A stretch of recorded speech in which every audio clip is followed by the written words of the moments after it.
Credit cards ഇതുപോലെ കിടിലമായ എന്നാൽ തെറ്റിദ്ധരിക്കപ്പെട്ട, ഗുണമുള്ള എന്നാൽ അബ്യൂസ് ചെയ്യപ്പെട്ട, ബെനിഫിഷ്യലായ എന്നാൽ പ്രശ്നങ്ങൾ ഉണ്ടാക്കിയ വേറെ ഒരു ഫൈനാൻഷ്യൽ പ്രൊഡക്റ്റ് ഇല്ല. ശരിയല്ലേ?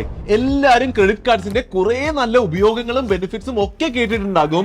എന്നാൽ അതുപോലെ തന്നെ ക്രെഡിറ്റ് കാർഡ് എടുത്ത് കടക്കെണിയിലായവരുടെ കഥകളും കേട്ടിട്ടുണ്ടാകും. അപ്പോ അതെല്ലാം ക്ലിയർ ആക്കി സത്യാവസ്ഥ മനസ്സിലാക്കി ക്രെഡിറ്റ് കാർഡ്സിനെ പറ്റി മുഴുവനായി മനസ്സിലാക്കലാണ് ഇന്നത്തെ വീഡിയോയുടെ ലക്ഷ്യം. അപ്പോ ഇന്നത്തെ വീഡിയോയുടെ അജണ്ട വളരെ പെട്ടെന്നൊന്ന് പറയാം. ഒന്ന്, എന്താണ് ക്രെഡിറ്റ് കാർഡ്സ്, അത് എങ്ങനെ വർക്ക് ചെയ്യുന്നു, അറിഞ്ഞിരിക്കേണ്ട ഇമ്പോർട്ടന്റ് ടേംസ് എന്തൊക്കെയാണ്. രണ്ട്, ക്രെഡിറ്റ് കാർഡ് കൊണ്ട് നിങ്ങൾക്ക് കിട്ടുന്ന ബെനിഫിറ്റ്സ് എന്തൊക്കെയാണ്. മൂന്ന്, ഡിസഡ്വാൻറ്റേജസും നമ്മൾക്ക് പഠിക്കണമല്ലോ, അതും പെട്ടെന്ന് നമുക്കൊന്ന് നോക്കാം. നാല്, തിയറി മാത്രം പോരല്ലോ, നിങ്ങൾ ഫസ്റ്റ് ക്രെഡിറ്റ് കാർഡ് ഏതെടുക്കണമെന്നും അത് എടുക്കാനുള്ള ഒരു 3 സ്റ്റെപ്പ് പ്രോസസ്സും ഞാൻ പറഞ്ഞു തരാം. അഞ്ച്, ക്രെഡിറ്റ് കാർഡ്സ് ഉപയോഗിക്കുമ്പോൾ ഓർത്ത് വെക്കേണ്ട കുറച്ച് ഇമ്പോർട്ടന്റ് പോയിന്റ്സ് ഉണ്ട്, അതും നമുക്ക് ലാസ്റ്റ് ആയിട്ട് നോക്കാം. അങ്ങനെ ഇതെല്ലാം പഠിക്കുമ്പോൾ എനിക്ക് അതിശക്തമായ ഉറപ്പുണ്ട് നിങ്ങൾക്ക് ക്രെഡിറ്റ് കാർഡ്സിനെ പറ്റി മുഴുവനായും വ്യക്തമായും മനസ്സിലാകുമെന്ന്. അങ്ങനെ നിങ്ങൾക്ക് ഏറ്റവും ബെനിഫിഷ്യൽ ആയ ഫസ്റ്റ് ക്രെഡിറ്റ് കാർഡ് എടുക്കാനും പറ്റും, അത് നന്നായി തന്നെ നിങ്ങൾക്ക് ഉപയോഗിക്കാനും പറ്റും. അപ്പോൾ വീഡിയോ മുഴുവനായും ശ്രദ്ധിച്ചും തന്നെ കാണുക ഇതെല്ലാം മനസ്സിലാക്കാനായിട്ട്. The name is Shariq Shamsuddin. Welcome to another video.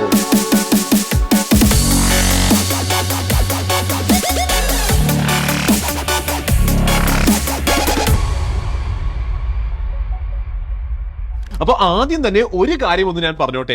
Credit card ഒക്കെ എടുക്കുന്നതിന് മുൻപേ നിങ്ങൾ തീർച്ചയായിട്ടും ആദ്യമേ സോർട്ട് ചെയ്യേണ്ടത് നിങ്ങളുടെ പേഴ്സണൽ ഫൈനാൻസും ഇൻവെസ്റ്റ്മെന്റ്സുമാണ്. എന്നാൽ അവിടുത്തെ ഏറ്റവും വലിയ പ്രശ്നം ആൾക്കാർ ഫുൾ നോളജ് ഇല്ലാതെ സ്വയം ഇൻവെസ്റ്റും ട്രേഡും ചെയ്ത് പൈസ നഷ്ടപ്പെടുത്തുന്നു എന്നുള്ളതാണ്. ഇവിടെയാണ് എന്റെ സ്വന്തം പ്രൊഡക്റ്റ് ആയ മാർക്കറ്റ് ഫീഡ് ഹെൽപ്ഫുൾ ആകുന്നത്. സെബി രജിസ്റ്റേർഡ് റിസർച്ച് അനലിസ്റ്റും എന്റെ എക്സ്പേർട്ട് ടീമും ഡെവലപ്പ് ചെയ്ത ലോങ് ടേം ഇൻവെസ്റ്റ്മെന്റ് മോഡൽസും ട്രേഡിംഗ് മോഡൽസും ഉണ്ട്. നിങ്ങൾക്ക് മാർക്കറ്റ് ഫീഡ് ഉപയോഗിച്ചു അതിലൊക്കെ ഇൻവെസ്റ്റ് ചെയ്യാം. എല്ലാ ഡീറ്റെയിൽസും വെബ്സൈറ്റിലുണ്ട്. എല്ലാം എക്സ്പ്ലെയിൻ ചെയ്യാൻ എന്റെ ഒരു സ്പെഷ്യൽ വെബിനാറും ഉണ്ട്. വെബ്സൈറ്റിന്റെ ലിങ്ക് ഞാൻ താഴെ കൊടുത്തിട്ടുണ്ട്. അപ്പോൾ നമുക്ക് വീഡിയോയിലേക്ക് കടക്കാം. അപ്പോൾ ആദ്യം തന്നെ നമുക്ക് ബേസിക്സ് വെച്ച് തുടങ്ങാം. എന്താണ് ക്രെഡിറ്റ് കാർഡ്സ് എന്ന് വ്യക്തമായി തന്നെ മനസ്സിലാക്കാം. 2 ടൈപ്പ് കാർഡുകൾ ഉണ്ട് എന്ന് എല്ലാവർക്കും അറിയുമല്ലോ, ഡെബിറ്റ് കാർഡും ക്രെഡിറ്റ് കാർഡും. ഇവ രണ്ടും കാണാൻ യാതൊരു വ്യത്യാസവും പലപ്പോഴും ഇല്ല. അതുകൊണ്ട് തന്നെ പലർക്കും ഇത് രണ്ടും തമ്മിൽ കൺഫ്യൂസ് ആകാറുണ്ട്. പക്ഷേ വളരെ ഡിഫറെന്റ് ആയ പ്രോഡക്ട്സ് ആണ്. നമുക്ക് വിശദമായി ഇതൊന്ന് മനസ്സിലാക്കാം. ഡെബിറ്റ് കാർഡ് അല്ലെങ്കിൽ നമ്മുടെ ATM കാർഡാണ് നോർമലി എല്ലാവരുടെ കയ്യിലും നോർമലി ഉള്ള കാർഡ്. ബാങ്ക് അക്കൗണ്ട് എടുക്കുമ്പോൾ ആ അക്കൗണ്ടിനോട് ലിങ്ക് ആയ രീതിയിൽ ഓട്ടോമാറ്റിക് ആയി നമ്മൾക്ക് ബാങ്കുകാർ ഈ കാർഡ് തരും. ഡെബിറ്റ് കാർഡ് യൂസ് ചെയ്യുമ്പോൾ നമ്മൾ ചിലവാക്കുന്ന എമൗണ്ട് നമ്മുടെ ബാങ്ക് അക്കൗണ്ടിൽ നിന്ന് നേരിട്ടാണ് പോകുന്നത്. യൂസ് ചെയ്യുമ്പോൾ തന്നെ പൈസ പോകും, നേരിട്ട് നമ്മുടെ ബാങ്ക് അക്കൗണ്ടിൽ നിന്ന് ഡെബിറ്റ് ആകും. നമ്മൾ UPI ഒക്കെ യൂസ് ചെയ്യുന്ന പോലെ തന്നെയാണ് ഡെബിറ്റ് കാർഡ് വർക്ക് ചെയ്യുന്നത്. അപ്പോൾ ക്രെഡിറ്റ് കാർഡ് നോക്കാലോ. ക്രെഡിറ്റ് കാർഡ് യൂസ് ചെയ്യുമ്പോൾ കാര്യങ്ങൾ കുറച്ച് വ്യത്യസ്തമാണ്. പേരിൽ തന്നെയുണ്ട് ക്രെഡിറ്റ് അല്ലെങ്കിൽ കടം എന്നുള്ളത് പേരിൽ തന്നെ ഉണ്ടല്ലോ. അതായത് ക്രെഡിറ്റ് കാർഡ് യൂസ് ചെയ്യുമ്പോൾ നമ്മുടെ കയ്യിൽ ഇല്ലാത്ത പൈസയാണ് യൂസ് ആകുന്നത്, മറിച്ച് ബാങ്ക് നമുക്ക് കടം തരുന്ന പൈസയാണ്. അത് ക്രെഡിറ്റ് ആണ് അല്ലെങ്കിൽ അത് ലോൺ ആണ്. ആ പൈസയാണ് ക്രെഡിറ്റ് കാർഡ് സ്വൈപ്പ് ആകുമ്പോൾ ശരിക്കും ചിലവാകുന്നത്. ശേഷം ഒരു ഫിക്സ്ഡ് ഡേറ്റിലാണ് നമ്മൾ ഈ ഉപയോഗിച്ച പൈസ തിരിച്ച് അടയ്ക്കേണ്ടത്. ഇവർ പറയുന്ന ഡേറ്റിൽ മുഴുവനായി പണം തിരിച്ച് അടച്ചു കഴിഞ്ഞാൽ യാതൊരുവിധ ഇൻട്രസ്റ്റോ പലിശയോ കൊടുക്കേണ്ടി വരില്ല. ഇത് ക്രെഡിറ്റ് കാർഡിന്റെ ഒരു സൂപ്പർ ബെനിഫിറ്റ് ആണ്. അതായത് ഇൻട്രസ്റ്റ് ഫ്രീ ആയിട്ടുള്ള ഒരു ലോൺ കിട്ടാനുള്ള ഒരു ടൂൾ ആണ് ഈ ക്രെഡിറ്റ് കാർഡ് എന്ന് മനസ്സിലാക്കാം. പക്ഷേ ആ ഫിക്സ്ഡ് ഡേറ്റിൽ പൈസ തിരിച്ച് അടച്ചില്ല എങ്കിലോ വലിയ പലിശ കൊടുക്കേണ്ടി വരും. 30 മുതൽ 40% വരെ ഒക്കെ പോലും പലിശ വന്നേക്കാം.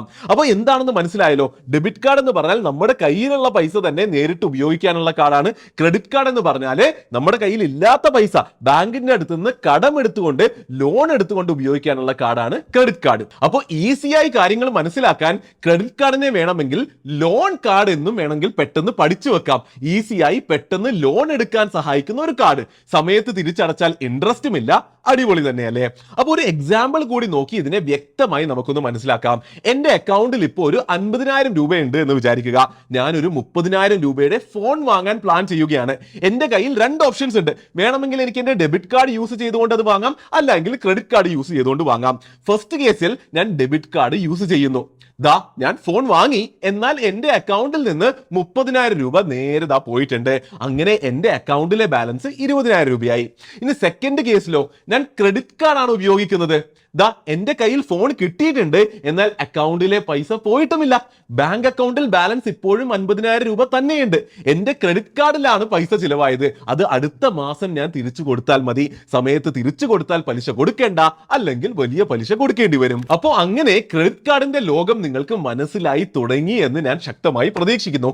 അങ്ങനെയാണെങ്കിൽ ഇനി നമുക്ക് ക്രെഡിറ്റ് കാർഡ് എങ്ങനെ വർക്ക് ചെയ്യുന്നു എന്നുള്ളത് വിശദമായിട്ട് പഠിക്കാം. അതിനായി ആദ്യം ക്രെഡിറ്റ് കാർഡ് ലോകത്തുള്ള കുറച്ച് വളരെ ഇമ്പോർട്ടന്റ് ആയിട്ടുള്ള ടേംസ് മനസ്സിലാക്കിയിട്ട് തുടങ്ങാം. ഒന്ന്, ക്രെഡിറ്റ് ലിമിറ്റ്. ഒരു ഡെബിറ്റ് കാർഡ് നിങ്ങളുടെ കയ്യിലുള്ളപ്പോൾ മാക്സിമം ചിലവാക്കാൻ പറ്റുന്ന എമൗണ്ട് എത്രയാണ്? നിങ്ങളുടെ അക്കൗണ്ടിലുള്ള പൈസയാണ് അല്ലെ. മാക്സിമം എത്ര പൈസ അക്കൗണ്ടിലുണ്ടോ അത്രയും പൈസയെ ചിലവാക്കാൻ പറ്റുള്ളൂ. പക്ഷേ നമ്മൾ പറഞ്ഞു ക്രെഡിറ്റ് കാർഡിലേക്ക് എത്തുമ്പോൾ അതൊരു ലോൺ പോലെയാണെന്ന്. അപ്പോൾ ആദ്യം മനസ്സിലാക്കേണ്ടത് ഓരോ ക്രെഡിറ്റ് കാർഡിനും അത് തരുന്ന ക്രെഡിറ്റ് കാർഡ് കമ്പനി നമ്മുടെ കേപ്പബിലിറ്റി നോക്കി, അതായത് നമ്മുടെ കഴിവ് നോക്കിയിട്ട് ഡിസൈഡ് ചെയ്യുന്ന ഒരു മന്ത്ലി ലിമിറ്റ് ഉണ്ട്. ഇതാണ് ഒരു മാസം ആ ക്രെഡിറ്റ് കാർഡ് വെച്ച് ഉപയോഗിക്കാൻ പറ്റുന്ന മാക്സിമം എമൗണ്ട്. അതിനെയാണ് ക്രെഡിറ്റ് ലിമിറ്റ് എന്ന് പറയുന്നത്. ഉദാഹരണത്തിന് നിങ്ങളുടെ ക്രെഡിറ്റ് കാർഡിന് 50,000 രൂപയുടെ ക്രെഡിറ്റ് ലിമിറ്റ് ഉണ്ട് എന്ന് വിചാരിക്കുക. അങ്ങനെയാണെങ്കിൽ നിങ്ങൾക്ക് 50,000 രൂപയുടെ വരെ മാക്സിമം പർച്ചേസസ് ആ കാർഡിലൂടെ ഒരു മാസം നടത്താൻ പറ്റുള്ളൂ. അതിന് മുകളിൽ ചിലവാക്കാൻ പറ്റില്ല. ഓരോ വ്യക്തികളുടെയും എലിജിബിലിറ്റി അനുസരിച്ചാണ് ബാങ്ക് ഈ ലിമിറ്റ് നിശ്ചയിക്കുന്നത്.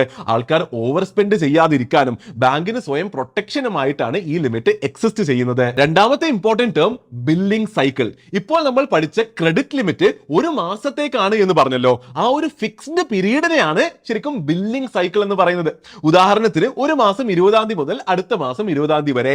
ഇങ്ങനെയാണ് നിങ്ങളുടെ ബില്ലിംഗ് സൈക്കിൾ എങ്കിൽ ഈ പീരീഡിലെ ട്രാൻസാക്ഷൻസ് ക്രെഡിറ്റ് ലിമിറ്റിനുള്ളിലായിരിക്കണം. ഓൾസോ ഈ പീരീഡിൽ എത്രയാണോ നിങ്ങൾ സ്പെൻഡ് ചെയ്തത് അത് ആണ് ആ ബില്ലിംഗ് സൈക്കിളിന്റെ ക്രെഡിറ്റ് കാർഡ് സ്റ്റേറ്റ്മെന്റിൽ വരിക. അടുത്ത ഡ്യൂ ഡേറ്റിനുള്ളിൽ ആ പൈസ നിങ്ങൾ തിരിച്ചു കൊടുക്കുകയും വേണം. അപ്പോൾ നമുക്ക് അത് തന്നെ അടുത്ത ടേം നോക്കാം. ഡ്യൂ ഡേറ്റ് എന്താണ് എന്ന് നോക്കാം.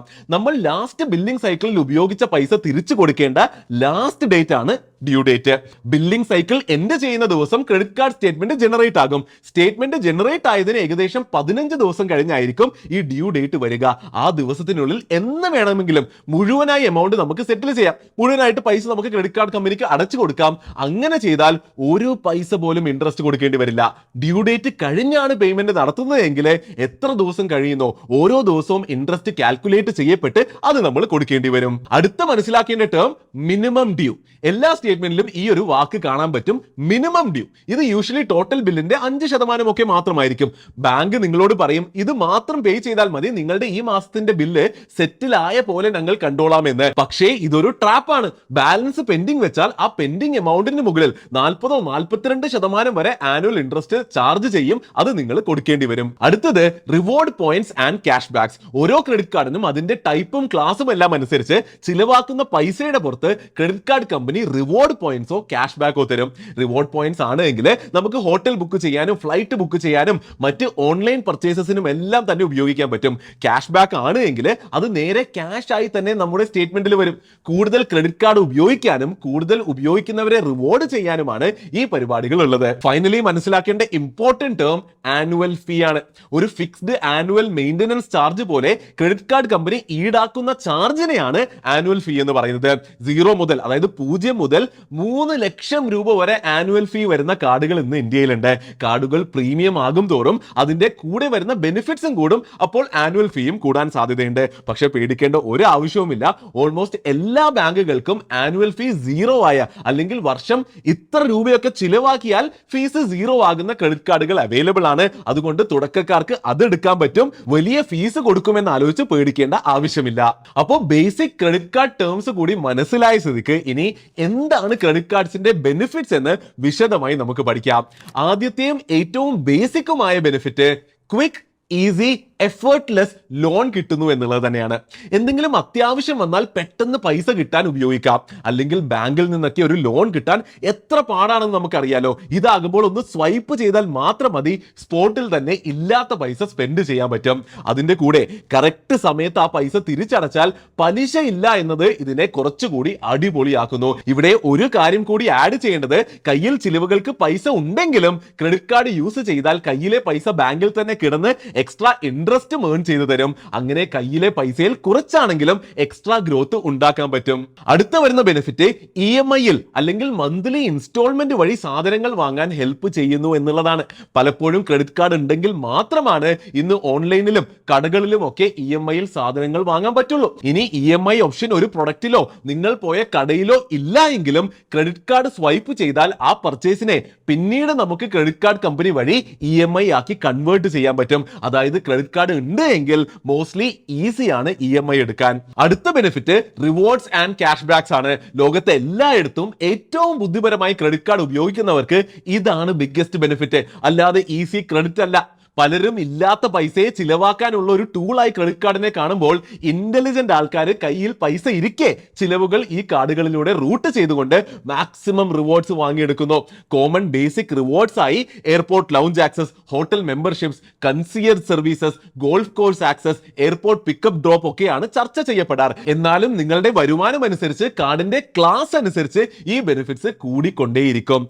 ഇതിനും പുറമെ വരുന്നതാണ് cash back and reward points. നേരത്തെ പഠിച്ചതുപോലെ നമ്മൾ സ്പെൻഡ് ചെയ്യുന്നതിനനുസരിച്ച് ആ എമൗണ്ടിന്റെ പുറത്ത് ക്യാഷ് ബാക്കോ റിവാർഡ് പോയിന്റ്സോ നമുക്ക് കിട്ടും. ഇതൊക്കെ നമുക്ക് പല സ്ഥലങ്ങളിലും പേയ്മെന്റിന് ഉപയോഗിക്കാനും പറ്റും. ബുദ്ധിപരമായൊക്കെ ചെയ്താല് നമ്മൾ സ്പെൻഡ് ചെയ്യുന്ന എമൗണ്ടിന്റെ പുറത്ത് 2 മുതൽ 20% വരെയൊക്കെ നമുക്ക് റിട്ടേൺസ് ഉണ്ടാക്കാൻ പറ്റും. ഇത് ശരിക്കും വളരെ ഇൻട്രസ്റ്റിംഗ് ആയ ഒരു സംഭവമാണ്. നമ്മൾ സ്റ്റോക്ക് മാർക്കറ്റിലൊക്കെ പൈസ ഇട്ട് റിട്ടേൺ ഓൺ ഇൻവെസ്റ്റ്മെന്റ് ഉണ്ടാക്കാൻ നോക്കുമ്പോൾ ബുദ്ധിപരമായി ക്രെഡിറ്റ് കാർഡ്സ് യൂസ് ചെയ്താൽ നമുക്ക് റിട്ടേൺ ഓൺ എക്സ്പെൻസസ് ഉണ്ടാക്കാൻ പറ്റും. അതായത് നമ്മുടെ ചിലവുകളുടെ മുകളിൽ ഒരു റിട്ടേൺസ് നമുക്ക് ഉണ്ടാക്കാം. അടിപൊളിയല്ലേ? ഈ റിവാർഡ് പോയിന്റ്സിന്റെ ലോകം ശരിക്കും വളരെ വലുതാണ്. ഈ വീഡിയോയിൽ പറഞ്ഞാൽ എന്തായാലും തീരില്ല. വേറെ ഡെഡിക്കേറ്റഡ് വീഡിയോ തന്നെ പ്ലാൻ ചെയ്യാം. കഴിഞ്ഞ കുറെ നാളുകളായിട്ട് ഞാൻ അതിശക്തമായിട്ട് ഇതിനകത്തേക്ക് കടന്നിട്ടുമുണ്ട്. വലിയ വലിയ ബെനിഫിറ്റ്സ് പേഴ്സണലി ഉണ്ടാക്കിയിട്ടുമുണ്ട്. മറ്റൊരു വീഡിയോയിൽ പറഞ്ഞു തരാം. അടുത്ത ബെനിഫിറ്റ് ക്രെഡിറ്റ് സ്കോർ ബിൽഡ് ചെയ്യാം എന്നുള്ളതാണ്. സിബിൽ സ്കോർ എന്നൊക്കെ നിങ്ങൾ കേട്ടിട്ടുണ്ടാകുമല്ലോ. ക്രെഡിറ്റ് അല്ലെങ്കിൽ ലോൺ എടുക്കുന്നത് ഒരു എക്സാം ആണ് എങ്കിൽ അതിൽ നിങ്ങളുടെ ഡിസിപ്ലിൻ കാണിക്കുന്ന ഒരു മാർക്കാണ് ക്രെഡിറ്റ് സ്കോർ അല്ലെങ്കിൽ സിബിൽ സ്കോർ. നല്ല രീതിയിൽ ക്രെഡിറ്റ് കാർഡ് ഉപയോഗിച്ചാൽ, സമയത്ത് അത് തിരിച്ചടച്ചാൽ സിബിൽ സ്കോർ കൂട്ടാനും നല്ലൊരു ഹൈ സ്കോർ മെയിൻറ്റെയിൻ ചെയ്യാനും സാധിക്കും. നല്ലൊരു ക്രെഡിറ്റ് സ്കോർ ഉണ്ട് എങ്കിൽ ഭാവിയിൽ ഒരു ലോൺ എടുക്കാനൊക്കെ നിങ്ങൾ പോകുമ്പോൾ ഈസിയായി ബെറ്റർ ആയിട്ടുള്ള ഒരു ഇൻട്രസ്റ്റ് റേറ്റിൽ നിങ്ങൾക്ക് ലോൺ കിട്ടും. പിന്നെ വരുന്ന benefit purchase protection and insurance എന്നുള്ളതാണ്. ക്രെഡിറ്റ് കാർഡ് നിങ്ങൾക്ക് ശരിക്കും ഒരു എക്സ്ട്രാ സേഫ്റ്റി തരുന്നുണ്ട്. സെല്ലർ ഫ്രോഡ് നടത്തിയാലും നിങ്ങളുടെ കാർഡ് മോഷണം പോയി അല്ലെങ്കിൽ ഫേക്ക് ട്രാൻസാക്ഷൻസ് നടന്നാലും ഒക്കെ ഈസി ആയിട്ട് റീഫണ്ട് കിട്ടും. പിന്നെ കാർഡിന്റെ ടൈപ്പ് അനുസരിച്ച് ട്രാവലും ആക്സിഡന്റ് ഇൻഷുറൻസും കിട്ടും. അപ്പോൾ ക്രെഡിറ്റ് കാർഡിന്റെ ബെനിഫിറ്റ്സ് എല്ലാം തന്നെ വിശദമായി മനസ്സിലായല്ലോ. അപ്പൊ ഇവിടെ ഒരു കാര്യം എനിക്കിനി എടുത്തു പറയേണ്ടത്, പണ്ടൊക്കെ ഈ ക്രെഡിറ്റ് കാർഡ് ഉപയോഗിക്കാൻ പലപ്പോഴും ബുദ്ധിമുട്ടായിരുന്നു. പല കടക്കാരും അത് അക്സെപ്റ്റ് ചെയ്യില്ലായിരുന്നു. Credit card not accepted here എന്നൊക്കെ അവർ എഴുതി വെക്കുമായിരുന്നു. എന്നാൽ ഇപ്പോൾ ഇതാ റൂപേ ക്രെഡിറ്റ് കാർഡ്സ് ആണെങ്കിൽ അത് UPI ആപ്സിലും യൂസ് ചെയ്യാം. അങ്ങനെ UPI അക്സെപ്റ്റ് ചെയ്യുന്ന സ്ഥലങ്ങളിൽ ഈസിയായി ക്രെഡിറ്റ് കാർഡ് വെച്ച് നമുക്ക് പേയ്മെന്റ് നടത്താൻ പറ്റും. അപ്പോൾ ബെനിഫിറ്റ്സ് എല്ലാം മനസ്സിലായ സ്ഥിതിക്ക് ഇനിയിപ്പോൾ നിങ്ങൾ ആലോചിക്കും, ബാങ്കുകൾ എന്തിനാണ് ഇത്രയും ബെനിഫിറ്റ്സ് ഉള്ള ഒരു മാജിക്കൽ കാർഡ് നിങ്ങൾക്ക് പലിശ പോലും ഇല്ലാതെ തരുന്നത് എന്ന്. നമുക്ക് ഇത് പെട്ടെന്നൊന്ന് മനസ്സിലാക്കാം. ബാങ്കുകൾ ഇത് ഫ്രീ ആയി ഒന്നും അല്ല ചെയ്യുന്നത്. അവർക്ക് പലതരം വരുമാന മാർഗങ്ങൾ ഉണ്ട് എന്ന് നമ്മൾ മനസ്സിലാക്കണം. ആദ്യം തന്നെ പലർക്കും അറിയാത്തൊരു സിമ്പിൾ സംഭവമാണ്, അത് ഞാൻ പറഞ്ഞു തരാം. നമ്മൾ ക്രെഡിറ്റ് കാർഡ് യൂസ് ചെയ്ത് ഓരോ ട്രാൻസാക്ഷൻ നടത്തുമ്പോഴും നമ്മൾ പേയ്മെന്റ് നടത്തുന്ന ബിസിനസ്സിൽ നിന്നും, അതായത് ആ കച്ചവടക്കാരനിൽ നിന്നും ക്രെഡിറ്റ് കാർഡ് കമ്പനി 2% വരെ ചാർജ് ഈടാക്കും. അതായത് 1 ലക്ഷം രൂപയുടെ ഒരു പർച്ചേസ് ആണ് നമ്മൾ നടത്തിയതെങ്കിൽ 2000 രൂപ നേരെ കാർഡ് കമ്പനിക്കാണ് പോവുക. ശരിക്കും കസ്റ്റമേഴ്സ് കൂടുതൽ വരാൻ വേണ്ടി കടക്കാരും മനസ്സില്ലാ മനസ്സോടെയാണ് ഈ 2% കമ്മീഷൻ കാർഡ് കമ്പനിക്ക് കൊടുക്കുന്നത്. പല സ്ഥലങ്ങളിലും ക്രെഡിറ്റ് കാർഡ് എടുക്കാൻ കടക്കാർ മടിക്കുന്നതും ഇതുകൊണ്ട് തന്നെയാണ്. പിന്നെ ക്രെഡിറ്റ് കാർഡ് കമ്പനികൾ പണം ഉണ്ടാക്കുന്ന വഴി തീർച്ചയായും ഇൻട്രസ്റ്റ് അല്ലെങ്കിൽ പലിശ തന്നെയാണ്. സമയത്ത് തിരിച്ചടക്കുമ്പോഴാണ് ഇതൊരു ഇൻട്രസ്റ്റ് ഫ്രീ ലോൺ ആകുന്നത്. അല്ല എങ്കിൽ നേരത്തെ നമ്മൾ പറഞ്ഞതുപോലെ ഇതൊരു ഹൈ ഇൻട്രസ്റ്റ് റേറ്റ് ഉള്ള, ഇൻഫാക്ട് 42% വരെ ആനുവൽ ഇൻട്രസ്റ്റ് വരുന്ന ഒരു ലോണാണ്. ക്രെഡിറ്റ് കാർഡ് കമ്പനികൾക്ക് അറിയാം കുറച്ച് ആൾക്കാർ എന്തായാലും സമയത്ത് തിരിച്ചടക്കില്ല എന്ന്. അങ്ങനെ അവരിൽ നിന്ന് വലിയ പലിശ ഈടാക്കുന്നത് ഇവർക്ക് വലിയൊരു വരുമാന മാർഗം തന്നെയാണ്. കുറെ ഓഫേഴ്സും ഡിസ്കൗണ്ട്സും EMIയും ഒക്കെ തരുന്നത് വെറുതെ അല്ല, ആൾക്കാരെ മയക്കി വീഴ്ത്തി അവരെ കൊണ്ട് പറ്റുന്നതിലും കൂടുതൽ സ്പെൻഡ് ചെയ്യിപ്പിക്കാനാണ്. അങ്ങനെ ആകുമ്പോൾ കുറെ കൂടി ആൾക്കാർ ക്രെഡിറ്റ് കാർഡ് ബില്ല് സമയത്തടക്കാതെ വലിയ പലിശ കൊടുക്കുമല്ലോ. പിന്നെ മറ്റ് ഫീസുകളായ annual fee, EMI processing charges, late payment fees, over limit fee എന്നിങ്ങനെ പല രീതിയിലൂടെയും അവർ പൈസ ഉണ്ടാക്കുന്നുണ്ട്.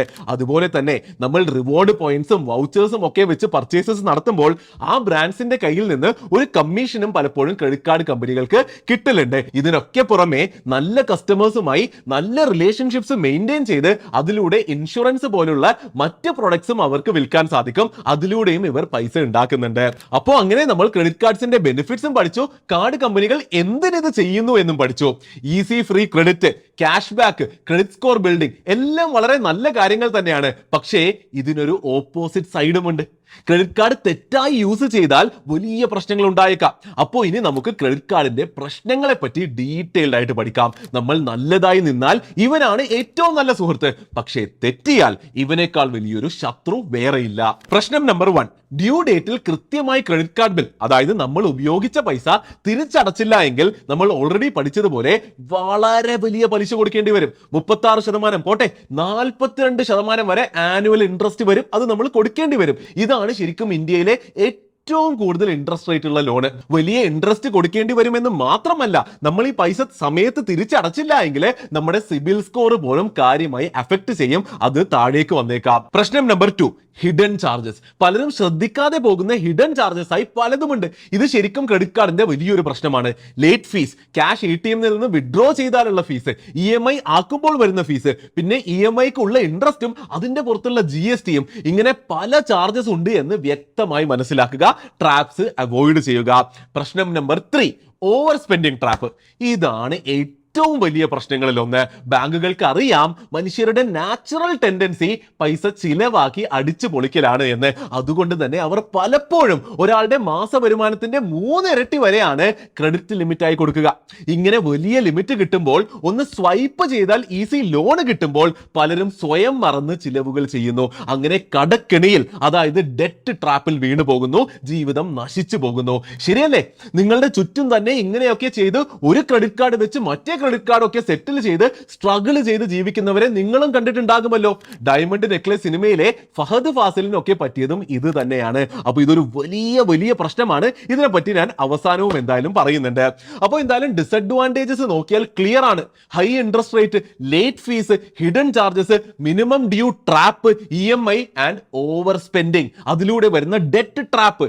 ഇതിന്റെ കൂടെ ക്രെഡിറ്റ് കാർഡ് കമ്പനീസ് ഓഫേഴ്സ് മാറ്റുന്നുണ്ടോ, അപ്ഡേറ്റ് ചെയ്യുന്നുണ്ടോ എന്ന് കൂടി എപ്പോഴും നമ്മൾ ശ്രദ്ധിച്ചിരിക്കണം. ഇതെല്ലാം നോക്കുമ്പോൾ മനസ്സിലാകുന്നില്ലേ, ക്രെഡിറ്റ് കാർഡിന്റെ ഡിസഡ്വാൻറ്റേജസും കുറെ അധികമുണ്ട്. അപ്പോൾ ഇത്രയൊക്കെ ഡിസഡ്വാൻറ്റേജസ് ഉണ്ട് എങ്കിലും ഈ ഡിസഡ്വാൻറ്റേജസിനെ മനസ്സിലാക്കി സൂക്ഷിച്ച് ശ്രദ്ധിച്ച് ഉപയോഗിക്കുകയാണെങ്കിൽ ഞാൻ ഇപ്പോഴും പറയുന്നു, ഒരു വളരെ മനോഹരമായിട്ടുള്ള ഫൈനാൻഷ്യൽ പ്രോഡക്റ്റ് തന്നെയാണ് ക്രെഡിറ്റ് കാർഡ്. അത് എങ്ങനെ ചെയ്യണമെന്ന് വീഡിയോയുടെ അവസാനം എക്സ്പ്ലെയിൻ ചെയ്യുന്നുണ്ട്. അപ്പോൾ എന്തായാലും ഇതെല്ലാം കൂടി മനസ്സിലായ സ്ഥിതിക്ക് ഇനി നാച്ചുറലി വരുന്ന അടുത്ത ചോദ്യങ്ങൾ, എനിക്ക് ക്രെഡിറ്റ് കാർഡ് കിട്ടുമോ, ഞാൻ ആദ്യം എടുക്കേണ്ട ക്രെഡിറ്റ് കാർഡ് എന്താണ്, ഇതൊക്കെ ആയിരിക്കുമല്ലോ. അപ്പോൾ ഇനി അതൊക്കെ നമുക്ക് ഡീറ്റെയിൽ ആയിട്ട് നോക്കാം. ശരിക്കും ഒരു ക്രെഡിറ്റ് കാർഡ് അപ്ലൈ ചെയ്ത് കിട്ടണമെങ്കിൽ ആ ക്രെഡിറ്റ് കാർഡ് പ്രൊവൈഡർ പറയുന്ന എലിജിബിലിറ്റി നമ്മൾ മീറ്റ് ചെയ്യണം. അതായത് അപ്ലൈ ചെയ്യുന്ന ആളുടെ എലിജിബിലിറ്റി അല്ലെങ്കിൽ കേപ്പബിലിറ്റി അല്ലെങ്കിൽ കഴിവ് നോക്കിയാണ് credit card company credit card issue ചെയ്യുക. അപ്പോൾ ഈ എലിജിബിലിറ്റി ആദ്യം നമുക്ക് പഠിക്കാം. ഫസ്റ്റ് വരുന്ന എലിജിബിലിറ്റി ക്രൈറ്റീരിയ ഏജ് ആണ്, വയസ്സാണ്. 21 വയസ്സെങ്കിലും പ്രായം വേണം പല ബാങ്കുകളും ക്രെഡിറ്റ് കാർഡ് തരാനായിട്ട്. സെക്കൻഡ് എലിജിബിലിറ്റി ക്രൈറ്റീരിയ ഇൻകം ആണ്, നമ്മുടെ വരുമാനമാണ്. ബാങ്കിന്റെ ലിസ്റ്റ് പ്രകാരമുള്ള ഒരു കമ്പനിയിൽ, ഒരു എസ്റ്റാബ്ലിഷ്ഡ് കമ്പനിയിലാണ് ജോലി ചെയ്യുന്നത് എങ്കിൽ 20,000 രൂപയെങ്കിലും മിനിമം ശമ്പളം ഉണ്ടെങ്കിൽ മാത്രമേ ക്രെഡിറ്റ് കാർഡ് കിട്ടുകയുള്ളൂ. സ്റ്റാർട്ടപ്സോ മറ്റ് ചെറിയ കമ്പനീസോ ആണെങ്കിൽ ഈ എമൗണ്ട് കുറച്ചുകൂടി കൂടാൻ സാധ്യതയുണ്ട്. എത്ര കൂടുതൽ ഇൻകം ഉണ്ടോ അത്ര നല്ല കാർഡുകൾക്ക് എലിജിബിലിറ്റി ഉണ്ടാകും. മൂന്നാമത്തെ എലിജിബിലിറ്റി ക്രൈറ്റീരിയ സിബിൽ സ്കോർ അല്ലെങ്കിൽ ക്രെഡിറ്റ് സ്കോർ ആണ്. ഒരു 700-ന് മുകളിലൊക്കെ സിബിൽ സ്കോർ ഉണ്ടെങ്കിലാണ് ഈസിയായി നല്ല ക്രെഡിറ്റ് കാർഡുകൾ കിട്ടുകയുള്ളൂ. 750-നൊക്കെ മുകളിലാണ് എങ്കിൽ അടിപൊളിയാണ്. 650-നൊക്കെ മുകളിലാണെങ്കിലും ശ്രമിച്ചു നോക്കാം. ചിലപ്പോൾ മറ്റ് ഫാക്ടേഴ്സ് ഒക്കെ സ്ട്രോങ് ആണെങ്കിൽ ബേസിക് കാർഡ്സ് കിട്ടിയേക്കാം. നാലാമത്തെ എലിജിബിലിറ്റി ക്രൈറ്റീരിയ കുറച്ചൊന്ന് വേഗമാണ്, റിലേഷൻഷിപ്പ് വിത്ത് ദ ബാങ്ക്. ഇത് എല്ലായിടത്തും ഒരുപോലെ ആപ്ലിക്കബിൾ അല്ല, എന്നാലും ചില സ്ഥലങ്ങളിൽ കണ്ടിട്ടുള്ളത് കൊണ്ട് പെട്ടെന്നൊന്ന് പറയാം. ക്രെഡിറ്റ് കാർഡ് ഇഷ്യൂ ചെയ്യുന്ന ബാങ്കുമായി ലോങ് ടേം നല്ല റിലേഷൻഷിപ്പ് ഉണ്ട് എങ്കിൽ, ആ അക്കൗണ്ടിൽ പൈസ കിടക്കുന്നുണ്ട് എങ്കിൽ, FD ഇട്ടിട്ടുണ്ടെങ്കിലൊക്കെ ഈസിയായി ക്രെഡിറ്റ് കാർഡ് കിട്ടുന്നത് കണ്ടിട്ടുണ്ട്. അപ്പോൾ എലിജിബിലിറ്റി മനസ്സിലായ സ്ഥിതിക്ക് ഇനി മനസ്സിലായി മനസ്സിലാക്കേണ്ടത് ഓരോ ബാങ്കിനും പല റേഞ്ചിലുള്ള ക്രെഡിറ്റ് കാർഡുകൾ ഉണ്ട് എന്നുള്ള സത്യമാണ്.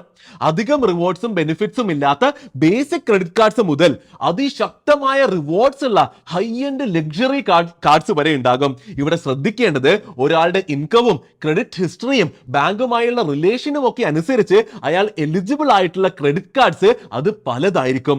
എൻട്രി ലെവൽ കാർഡ്സിന് ഈ എലിജിബിലിറ്റി ക്രൈറ്റീരിയകൾ വളരെ കുറവും എളുപ്പവുമായിരിക്കും. എന്നാൽ നല്ല ബെനിഫിറ്റ്സ് ഉള്ള പ്രീമിയം ലെവൽ കാർഡിലേക്ക് പോകും തോറും കിട്ടാൻ വളരെ ബുദ്ധിമുട്ടാകും. നമ്മുടെ എലിജിബിലിറ്റി ക്രൈറ്റീരിയ കൂടുതലായിരിക്കണം, കുറേയും കൂടെ കൂടുതൽ വരുമാനം ഉണ്ടാകണം, ക്രെഡിറ്റ് സ്കോർ കൂടുതലായിരിക്കണം, ബെറ്റർ റിലേഷൻഷിപ്പ് ഉണ്ടായിരിക്കണം. മനസ്സിലായി എന്ന് പ്രതീക്ഷിക്കുന്നു. അപ്പോൾ ജനറൽ ആയിട്ട് പറയാനാണെങ്കിൽ ഓൾറെഡി നിങ്ങൾക്ക് നല്ല ക്രെഡിറ്റ് ഹിസ്റ്ററി ഉണ്ട് എങ്കിൽ, ഒരു ബാങ്കിൽ തന്നെ അക്കൗണ്ട് ഉണ്ട്, അവിടെ മോശമില്ലാത്ത എമൗണ്ട് മാസം സാലറിയായി ക്രെഡിറ്റും ആകുന്നുണ്ട് എങ്കിൽ അപ്രൂവൽ കിട്ടാനുള്ള സാധ്യത കൂടുതൽ തന്നെയാണ്. നിങ്ങൾ അപ്ലൈ ചെയ്യുന്ന കാർഡിന് എലിജിബിലിറ്റി മീറ്റ് ആയാൽ മാത്രമാണ് നിങ്ങൾക്ക് എത്ര ക്രെഡിറ്റ് ലിമിറ്റ് തരണം എന്നുള്ളത് ക്രെഡിറ്റ് കാർഡ് കമ്പനി നിശ്ചയിക്കുക. അതും നിങ്ങളുടെ ഇൻകത്തിന്റെ പുറത്ത് ഡിപ്പെൻഡന്റ് ആണ്. അപ്പോൾ എലിജിബിലിറ്റി എന്ന സംഭവം മുഴുവനായി മനസ്സിലായി എന്ന് പ്രതീക്ഷിക്കുന്നു. പലപ്പോഴും പലർക്കും ബേസിക് കാർഡ്സിൽ മാത്രമേ തുടങ്ങാൻ പറ്റുകയുള്ളൂ. പതിയെ നിങ്ങളുടെ ഇൻകം കൂടുന്നതനുസരിച്ച്, റിലേഷൻഷിപ്സ് ബെറ്റർ ആകുന്നതിനനുസരിച്ച് ഉയർന്ന കാർഡുകൾക്കുള്ള എലിജിബിലിറ്റി കൂടി വരും. അപ്പോൾ എലിജിബിലിറ്റി കൂടി മനസ്സിലായ സ്ഥിതിക്ക് ഇനി നമുക്ക് നിങ്ങളുടെ ഫസ്റ്റ് കാർഡിന്റെ ജേണിയിലേക്ക് വരാം. നിങ്ങൾ ഏറ്റവും കൂടുതൽ എക്സൈറ്റഡും ഈ ഒരു പോർഷന് വേണ്ടി ആയിരിക്കുമല്ലോ. അതായത് വെറുതെ കുറച്ച് തിയറി മാത്രം പഠിപ്പിച്ചു പോയിട്ട് കാര്യമില്ലല്ലോ. നിങ്ങൾ ശരിക്കും ഏത് കാർഡാണ് ആദ്യം എടുക്കേണ്ടത് എന്നും അത് എങ്ങനെ എടുക്കാം എന്നുമുള്ള പ്രാക്ടിക്കൽ സംഭവങ്ങൾ കൂടി ഞാനിപ്പോൾ പഠിപ്പിച്ചു തരാം. അപ്പോൾ അതിലേക്ക് നമുക്ക് കടക്കാം. ഒരു 3 സ്റ്റെപ്പ് പ്രോസസ്സായാണ് ഈസിലി ഞാനിത് പഠിപ്പിച്ചു തരാൻ പോകുന്നത്. Step number 1, check your eligibility. അതായത് ആദ്യം തന്നെ അറിയേണ്ടത് നിങ്ങൾക്കൊരു ക്രെഡിറ്റ് കാർഡ് കിട്ടാനുള്ള എലിജിബിലിറ്റി ഉണ്ടോ എന്നാണ്. നമ്മളിപ്പോൾ പഠിച്ചത് വെച്ചിട്ടുള്ള മിനിമം എലിജിബിലിറ്റി ഉണ്ടോ എന്ന് സ്വയം ഒന്ന് നോക്കൂ. ഉണ്ടെങ്കിൽ പെർഫെക്റ്റ്, മുന്നിലേക്ക് പോകാം. ബേസിക് ക്രെഡിറ്റ് കാർഡ്സ് അപ്ലൈ ചെയ്യാം. ബേസിക് മാത്രം പറ്റുള്ളൂ. ഇനി അതല്ല, നിങ്ങൾക്ക് വളരെ ഹൈ ഇൻകം ഉണ്ടെങ്കിൽ, നല്ല ക്രെഡിറ്റ് സ്കോർ ഉണ്ടെങ്കിൽ, ഹൈ എലിജിബിലിറ്റി ഉണ്ടെങ്കിൽ നിങ്ങൾ ശരിക്കും നേരത്തെ പറഞ്ഞ പോലത്തെ പ്രീമിയം ക്രെഡിറ്റ് കാർഡ്സിന് എലിജിബിൾ ആയിരിക്കും. ഇനി ഇതൊന്നും ഇല്ല എങ്കിലും നിങ്ങൾ വിഷമിക്കേണ്ട കേട്ടോ. ആ എലിജിബിലിറ്റി ഒന്നും ഇല്ലാതെ തന്നെ ബേസിക് ക്രെഡിറ്റ് കാർഡ്സ് എടുക്കാനുള്ള ഒരു ട്രിക്ക് ഉണ്ട്. അത് ഞാൻ അവസാനം പറഞ്ഞു തരാം. ഇനി step number 2, decide which credit card to take. ഇതാണ് കുറച്ച് ട്രിക്കി ആയിട്ടുള്ള, കുറച്ച് സമയം പോകാൻ പോകുന്ന ഒരു സ്റ്റെപ്പ്. എന്നാലും ഞാൻ പറഞ്ഞു തരാം. അതായത് എലിജിബിലിറ്റി മീറ്റ് ചെയ്യുന്നുണ്ട് എങ്കിൽ അടുത്തത് ഡിസൈഡ് ചെയ്യേണ്ടത് ഏത് കാർഡ് എടുക്കണം എന്നാണ്. ഒരു ബാങ്കിന് ഞാൻ നേരത്തെ പറഞ്ഞ പോലെ കുറേ കാർഡ്സ് ഉണ്ടാകും. ആ കാർഡ്സിനകത്ത് തന്നെ പല ടൈപ്പ് ഓഫ് കാർഡ്സ് ഉണ്ടാകും. അപ്പോൾ ഇതിൽ നിന്നൊക്കെ നമുക്ക് വേണ്ട കാർഡ് സെലക്ട് ചെയ്യണം. അതാണ് ഇവിടെ നമ്മൾ പഠിക്കേണ്ടത്. നമ്മൾ നേരത്തെ പറഞ്ഞതുപോലെ ക്രെഡിറ്റ് കാർഡിന്റെ ലോകം വളരെ വളരെ വലുതാണ്. പല ആവശ്യങ്ങൾക്ക് ഉപയോഗിക്കാൻ പല റിവാർഡ്സ് ഉള്ള പല കാർഡുകൾ ശരിക്കും ബാങ്കുകളുടെ കയ്യിൽ കാണും. ശരിക്കും അതൊക്കെ നോക്കി ഒപ്റ്റിമൈസ് ചെയ്ത് യൂസ് ചെയ്യുമ്പോഴാണ് നേരത്തെ പറഞ്ഞതുപോലെ 20% ഒക്കെ വരെ റിട്ടേൺ ഓൺ എക്സ്പെൻസസ് കിട്ടുക. പക്ഷെ ആദ്യമേ അതിന്റെ ഒക്കെ പിന്നിൽ പോയാൽ ഇന്റിമിഡേറ്റ് ആയിട്ട്, അതായത് പേടിച്ചിട്ട് അവസാനം ഒന്നും നടക്കാതെ പോകും. അതൊക്കെ വിശദമായി നിങ്ങളുടെ ക്രെഡിറ്റ് കാർഡ് ജേണിയിലെ കുറച്ച് അഡ്വാൻസ് സ്റ്റേജിൽ എത്തുമ്പോൾ പിന്നെ നിങ്ങൾ ചെയ്താൽ മതി. അപ്പോൾ എന്റെ അഭിപ്രായത്തിൽ നിങ്ങളൊരു ബിഗിനർ ആണെന്ന നിലയ്ക്ക്, അതായത് ഒരു തുടക്കക്കാരൻ എന്ന നിലയിൽ നിങ്ങളൊരു simple cash back credit card എടുത്താൽ മതി. അതായത് നമ്മൾ നേരത്തെ പറഞ്ഞ പോലെ ഒരു ബാങ്കിന്റെ അടുത്ത് പല ടൈപ്സ് ഓഫ് കാർഡ്സ് ഉണ്ടാകും. അതിൽ ഒരു ടൈപ്പാണ് ക്യാഷ് ബാക്ക് ക്രെഡിറ്റ് കാർഡ്. അത് എടുത്താൽ മാത്രം മതി ഈ ക്രെഡിറ്റ് കാർഡിന്റെ എല്ലാ ബെനിഫിറ്റ്സും നിങ്ങൾക്ക് കിട്ടുന്നതാണ്. ഈ ക്യാഷ് ബാക്ക് ക്രെഡിറ്റ് കാർഡ് എന്ന് പറഞ്ഞാൽ അത് എവിടെ യൂസ് ചെയ്താലും യൂസ് ചെയ്ത എമൗണ്ടിന്റെ ഒരു സ്പെസിഫിക് ശതമാനം നമുക്ക് ക്യാഷ് ബാക്ക് ആയി കിട്ടും. അത് യൂസ് ചെയ്ത് നമുക്ക് നമ്മൾ കൊടുക്കേണ്ട ക്രെഡിറ്റ് കാർഡ് ബില്ല് കുറച്ചെടുക്കാൻ പറ്റും. വളരെ ഫേമസ് ആയ ഒരു cash back credit card example ആയിട്ട് എടുക്കാം. അതിന്റെ പേര് SBI cash back credit card എന്നാണ്. ഇതിൽ എല്ലാ ഓൺലൈൻ ട്രാൻസാക്ഷൻസിലും 5% ക്യാഷ് ബാക്കും, എല്ലാ ഓഫ്ലൈൻ ട്രാൻസാക്ഷൻസിലെ 1% ക്യാഷ് ബാക്കും കിട്ടും. 5000 രൂപയാണ് മാക്സിമം ഒരു സൈക്കിളിൽ അലൗഡ് ആയിട്ടുള്ള ക്യാഷ് ബാക്ക്. അപ്പോൾ ഒരു എക്സാമ്പിൾ പറയാനാണെങ്കിൽ ഈ SBI cash back credit card നിങ്ങൾ ഒരു ബില്ലിംഗ് സൈക്കിളിൽ 1,00,000 രൂപയുടെ ഓൺലൈൻ ട്രാൻസാക്ഷൻസിൽ യൂസ് ചെയ്താൽ 5% ക്യാഷ് ബാക്ക് കിട്ടും. അതായത് 5000 രൂപ ക്യാഷ് ബാക്ക് കിട്ടും. ഇത് നേരെ നിങ്ങളുടെ കാർഡിന്റെ അക്കൗണ്ടിലേക്ക് വരും. അപ്പോൾ ഈ ക്രെഡിറ്റ് കാർഡ് ബില്ല് അടക്കാൻ പോകുമ്പോൾ, അതായത് അടുത്ത മാസം ക്രെഡിറ്റ് കാർഡ് ബില്ല് അടക്കാൻ പോകുമ്പോൾ 1,00,000 രൂപ അടക്കണ്ട. 5000 രൂപ കഴിച്ചിട്ട്, അതായത് ക്യാഷ് ബാക്ക് കിട്ടി 5000 രൂപ കുറച്ചിട്ട് 95,000 രൂപ അടച്ചാൽ മതി. അടിപൊളിയല്ലേ? 5000 രൂപ ഡിസ്കൗണ്ട് കിട്ടിയതുപോലെ ആയില്ലേ? അപ്പോൾ ഇവിടെ കണ്ടതുപോലെ ക്യാഷ് ബാക്ക് കാർഡ്സിന്റെ കേസിൽ റിവാർഡ്സ് വളരെ സിമ്പിൾ ആണ്, സ്ട്രെയിറ്റ് ഫോർവേഡ് ആണ്. അതുകൊണ്ടാണ് ആദ്യത്തെ കാർഡ് തുടക്കക്കാർക്ക് ക്യാഷ് ബാക്ക് ക്രെഡിറ്റ് കാർഡ് ആകാമെന്ന് ഞാൻ പറയുന്നത്. Amazon Pay ICICI, Flipkart Axis, SBI cash back, HDFC money back, ഈ കാർഡ്സ് എല്ലാം ബിഗിനേഴ്സിന് കൺസിഡർ ചെയ്യാവുന്ന ക്യാഷ് ബാക്ക് കാർഡ്സ് ആണ്. ഓരോ മേജർ ബാങ്കിലെയും ബിഗിനർ കാർഡ്സ് ആണ് ഇതൊക്കെ. ഇനി അതല്ല, നിങ്ങൾ നേരത്തെ പറഞ്ഞ പോലെ ഹൈ എലിജിബിലിറ്റി ഉള്ള ആളാണെങ്കിൽ പോലെ premium cash back cards apply ചെയ്യാവുന്നതാണ്. അത് ഈസിയായി ചാറ്റ് ജിപിടിയോട് ചോദിച്ചോ മറ്റ് യൂട്യൂബ് വീഡിയോസ് കണ്ടോ മനസ്സിലാക്കാവുന്നതാണ്.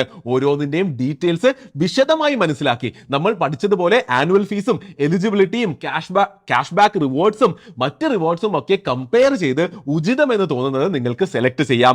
എല്ലാത്തിന്റെയും ഡീറ്റെയിൽസ് ഓരോന്നിന്റെയും വെബ്സൈറ്റിൽ കിട്ടും. സിമ്പിൾ ആയി ഒന്ന് ഗൂഗിൾ ചെയ്താൽ മതി. പല കമ്പാരിസൺ വീഡിയോസും കിട്ടും, ബ്ലോഗ് ആർട്ടിക്കിൾസും എല്ലാം തന്നെ നിങ്ങൾക്ക് കിട്ടും. അപ്പൊ കാര്യങ്ങൾ വളരെ സിമ്പിൾ ആക്കി വെച്ച് നിങ്ങളെന്ന തുടക്കക്കാരന് നിങ്ങളുടെ എലിജിബിലിറ്റി വെച്ചിട്ടുള്ള perfect cash back credit card select ചെയ്ത സ്ഥിതിക്ക് ഇനി നമുക്ക് സ്റ്റെപ്പ് നമ്പർ 3 പോകാം. Apply for your credit card. അതായത് ഏത് ക്രെഡിറ്റ് കാർഡ് വേണമെന്ന് ഡിസൈഡ് ചെയ്ത് കഴിഞ്ഞാൽ പിന്നെ അത് അപ്ലൈ ചെയ്യുക എന്നുള്ളതാണ് അടുത്ത സ്റ്റെപ്പ്. കാർഡ് അപ്ലൈ ചെയ്യാൻ വേണ്ടി നിങ്ങൾക്ക് ബാങ്കിന്റെ ബ്രാഞ്ചിൽ പോകാം, അല്ലെങ്കിൽ ഇപ്പോൾ എല്ലാവരും ചെയ്യുന്നത് പോലെ ഓൺലൈനിൽ ഡയറക്റ്റ്ലി അപ്ലൈ ചെയ്യാം. ആ കാർഡിന്റെ വെബ്സൈറ്റിൽ തന്നെ ഈസിയായ ഓൺലൈൻ ആപ്ലിക്കേഷൻ ഫോം ഉണ്ടാകും. ഇവിടെ ഒരു ട്രിക്ക് കൂടി ഞാൻ പറഞ്ഞു തരാം. ആപ്ലിക്കേഷൻ ഫുള്ളായി ഓൺലൈനിൽ തീർക്കാതെ ഇടയിൽ വെച്ച് പോസ്റ്റ് ചെയ്ത് നോക്കുക. നിങ്ങൾക്ക് ഏജന്റിന്റെ കോൾ വരും, ക്രെഡിറ്റ് കാർഡ് പ്രൊവൈഡറിന്റെ ഭാഗത്ത് നിന്ന് കോൾ വരും. അവർ കംപ്ലീറ്റ് ചെയ്യാൻ മുഴുവനായി നിങ്ങളെ സഹായിക്കും. Salary slip, bank statement, Aadhaar card, pan card പോലുള്ള ഡോക്യുമെന്റ്സ് തീർച്ചയായിട്ടും ആവശ്യം വരും. അപ്പോൾ അതൊക്കെ റെഡിയാക്കി വെക്കുക. അപ്പോൾ ഇങ്ങനെ ഈ ഒരു 3 സ്റ്റെപ്പ് പ്രോസസ്സ് വെച്ച് നിങ്ങൾക്ക് ഏറ്റവും ബെസ്റ്റ് ആയിട്ടുള്ള ക്രെഡിറ്റ് കാർഡ് തന്നെ എല്ലാവരും എടുക്കുക. പക്ഷേ വിഷമമുള്ള കാര്യം ഇതൊന്നുമല്ല. ഇങ്ങനെയല്ല പലപ്പോഴും ആരും ഫസ്റ്റ് ക്രെഡിറ്റ് കാർഡ് എടുക്കുക. ബാങ്കിലെ ഏജന്റ് നിർബന്ധിച്ചിട്ടോ ഷോപ്പിംഗ് മോളിലെ മാർക്കറ്റിംഗ് സ്റ്റാഫ് വഴിയൊക്കെയോ നിങ്ങൾക്ക് നല്ലതല്ലാത്ത, നിങ്ങൾക്ക് മുഴുവൻ മനസ്സിലാകാത്ത, എന്നാൽ വിൽക്കുന്ന ആൾക്ക് ഏറ്റവും കമ്മീഷനും ബെനിഫിറ്റും കിട്ടുന്ന കാർഡായിരിക്കും പലരും ആദ്യമായിട്ട് എടുക്കുക. എന്റെയും ആദ്യത്തെ ഫസ്റ്റ് ക്രെഡിറ്റ് കാർഡ് അങ്ങനെ തന്നെയായിരുന്നു. ബാങ്കിലെ ഒരു സ്റ്റാഫ് വന്ന് പറഞ്ഞു ഏതോ ഒരു ഗുണവും ഇല്ലാത്ത ഒരു കാർഡായിരുന്നു ഞാനും വന്ന് എടുത്തത്. അപ്പോൾ അങ്ങനെ ചെയ്യാതെ ഇരിക്കുക. എല്ലാവർക്കും പറഞ്ഞു കൊടുക്കുക. ശരിക്കും പഠിച്ച് മനസ്സിലായി ബുദ്ധിപരമായി നിങ്ങൾക്ക് ബെനിഫിറ്റ് തരുന്ന കാർഡ് തന്നെ ആയിരിക്കണം ഈ ഒരു 3 സ്റ്റെപ്പ് പ്രോസസ്സ് വെച്ച് നിങ്ങൾ എടുക്കേണ്ടത്. അപ്പോൾ ഇതെല്ലാം കേട്ട് പഠിച്ച് ഈ 3 സ്റ്റെപ്പ് പ്രോസസ്സും എല്ലാം ഫോളോ ചെയ്തിട്ട് നിങ്ങൾ അപ്ലൈ ചെയ്തിട്ട് ക്രെഡിറ്റ് കാർഡ് കിട്ടിയില്ലെങ്കിലോ, അല്ലെങ്കിൽ നേരത്തെ തുടക്കത്തിൽ നമ്മൾ പറഞ്ഞതുപോലെ നിങ്ങൾക്ക് എലിജിബിലിറ്റി തന്നെ ഇല്ലെങ്കിലോ, അപ്പോഴും ക്രെഡിറ്റ് കാർഡ്സ് എടുക്കാനും അതിന്റെ റിവാർഡ്സ് ആസ്വദിക്കാനും ഒക്കെയായി ബാങ്ക്സ് ഒരു സീക്രട്ട് ഓപ്ഷൻ തരാറുണ്ട്. ആ ഒരു ട്രിക്ക്, ആ ഒരു ഹാക്ക് ഞാൻ പറഞ്ഞു തരാം.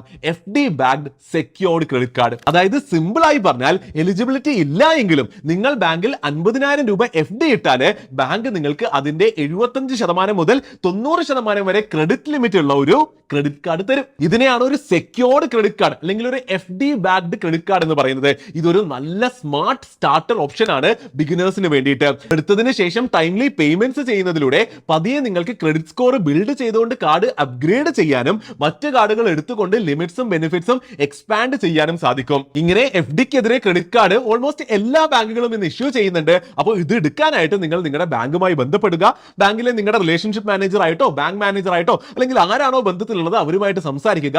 അറേഞ്ച് ചെയ്ത് തരുന്നത് തന്നെയായിരിക്കും. അപ്പോൾ അങ്ങനെ അതും കഴിഞ്ഞു. എലിജിബിലിറ്റിയും പഠിച്ചു. ഫസ്റ്റ് കാർഡ് ഏതെടുക്കണമെന്നും അത് എങ്ങനെ എടുക്കണമെന്നും നമ്മൾ വിശദമായി പഠിച്ചിട്ടുണ്ട്. അപ്പോൾ വീഡിയോ തീരുന്നതിന് മുൻപ് ഒരു ഒറ്റ കാര്യം കൂടി എനിക്ക് പറയണമെന്നുണ്ട്. അതായത് കാർഡ് എടുക്കുന്നതല്ല, അത് സ്മാർട്ടായി യൂസ് ചെയ്യുന്നതാണ് ഏറ്റവും ഇമ്പോർട്ടന്റ് ആയിട്ടുള്ള കാര്യം. നന്നായി യൂസ് ചെയ്താൽ ക്രെഡിറ്റ് കാർഡ് നിങ്ങൾക്കൊരു മണി മേക്കിംഗ് ടൂൾ ആകും. അല്ല എങ്കിൽ വലിയ പണി കിട്ടും. നേരത്തെ പറഞ്ഞതുപോലെ കടക്കണിയിലേക്ക് വരെ എത്തിച്ചേക്കാം. സോ നമുക്ക് പഠിക്കാം smart rules to use credit cards. Number 1, always pay in full on time. ഇത് തന്നെയാണ് ഗോൾഡൻ റൂൾ. എപ്പോഴും ക്രെഡിറ്റ് കാർഡ് ബില്ല് മുഴുവനായും ഡ്യൂ ഡേറ്റിന് മുൻപായും തീർച്ചയായിട്ടും അടക്കുക. ഇതിൽ ഒരു അവധിയും പറയാൻ പറ്റില്ല. Number 2, use auto pay. അതായത് ക്രെഡിറ്റ് കാർഡ് ബില്ല് അടക്കാൻ ഓട്ടോ പേ സെറ്റപ്പ് ചെയ്യുക. അപ്പോൾ ഡ്യൂ ഡേറ്റ് ആകുമ്പോൾ ഫുൾ ബില്ല് എമൗണ്ട് നമ്മുടെ ലിങ്ക്ഡ് ആയിട്ടുള്ള ബാങ്ക് അക്കൗണ്ടിൽ നിന്ന് ഓട്ടോമാറ്റിക്കലി പോയിക്കോളും. ബില്ല് അടക്കാൻ മറന്നു പോവുക, വിട്ടുപോവുക എന്ന പ്രശ്നങ്ങളിൽ നിന്ന് ഇത് പ്രൊട്ടക്ട് ചെയ്യും. പക്ഷേ ഫേക്ക് ചാർജസ്, ഫ്രോഡ് ട്രാൻസാക്ഷൻസ് എന്നിങ്ങനെ ഒന്നും തന്നെ നിങ്ങളുടെ ക്രെഡിറ്റ് കാർഡ് സ്റ്റേറ്റ്മെന്റിൽ ഇല്ല എന്ന് ഉറപ്പുവരുത്താനായിട്ട് നിർബന്ധമായും അത് വെരിഫൈ ചെയ്യണം. Number 3, keep utilisation below 30%. അതായത് അവൈലബിൾ ആയ ക്രെഡിറ്റ് ലിമിറ്റിന്റെ 30% കുറവ് മാത്രം ചിലവുകൾ ചെയ്യുക. സിമ്പിൾ ആയി പറയുകയാണെങ്കിൽ നിങ്ങളുടെ ക്രെഡിറ്റ് ലിമിറ്റ് 1 ലക്ഷം രൂപയാണ് എങ്കിൽ 30,000 രൂപ വരെ മാത്രം മന്ത്ലി യൂസ് ചെയ്യാൻ പാടുള്ളൂ. ഇതിൽ കൂടുതൽ സ്ഥിരമായി യൂട്ടിലൈസേഷൻ വന്നാൽ അത് ക്രെഡിറ്റ് സ്കോറിനെ ബാധിക്കും. നിങ്ങളുടെ ക്രെഡിറ്റ് സ്കോർ താഴേക്ക് പോകാൻ കാരണമാകും. ഇവിടെ കുറച്ച് ബോണസ് പോയിന്റ്സ് അല്ലെങ്കിൽ ഹാക്സ് ഞാൻ പെട്ടെന്ന് പറഞ്ഞു തരാം. സ്ഥിരമായി 30% കൂടുതൽ യൂട്ടിലൈസേഷൻ നിങ്ങൾക്ക് പോകാറുണ്ട് എങ്കിൽ ഓരോ മാസവും ബില്ല് ജനറേറ്റ് ആകുന്നതിന് മുൻപേ കുറച്ച് എക്സ്ട്രാ എമൗണ്ട് ക്രെഡിറ്റ് കാർഡിലേക്ക് ഏർലി പേയ്മെന്റ് നടത്തി വെക്കാം. അപ്പോൾ സ്റ്റേറ്റ്മെന്റ് ചെറിയ എമൗണ്ടിന് മാത്രമേ ജനറേറ്റ് ആകുള്ളൂ. അതിലൂടെ ഈ 30% പ്രശ്നം ഉണ്ടാവുകയുമില്ല. ഒരു സ്പെഷ്യൽ കാര്യം കൂടി പറഞ്ഞു തരാം. സിബിൽ സ്കോറിന് വേണ്ടി ക്രെഡിറ്റ് കാർഡ് ലിമിറ്റ് യൂട്ടിലൈസേഷൻ അളക്കുന്നത് ക്രെഡിറ്റ് കാർഡ് ലെവലിലല്ല.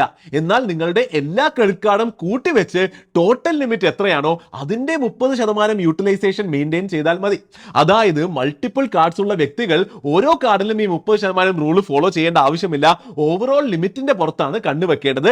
ഇത് ശ്രദ്ധിക്കേണ്ടതുണ്ട്. Rule number 4, never take cash withdrawal. അതായത് ATM-ൽ നിന്ന് ഒരിക്കലും ക്രെഡിറ്റ് കാർഡ് ഉപയോഗിച്ച് ക്യാഷ് വിഡ്രോ ചെയ്യരുത്. അങ്ങനെ ചെയ്താൽ ഡേ 1 മുതൽ, അതായത് വിഡ്രോ ചെയ്യുന്ന ദിവസം മുതൽ 42% വരെ പലിശ പിടിച്ചു തുടങ്ങും.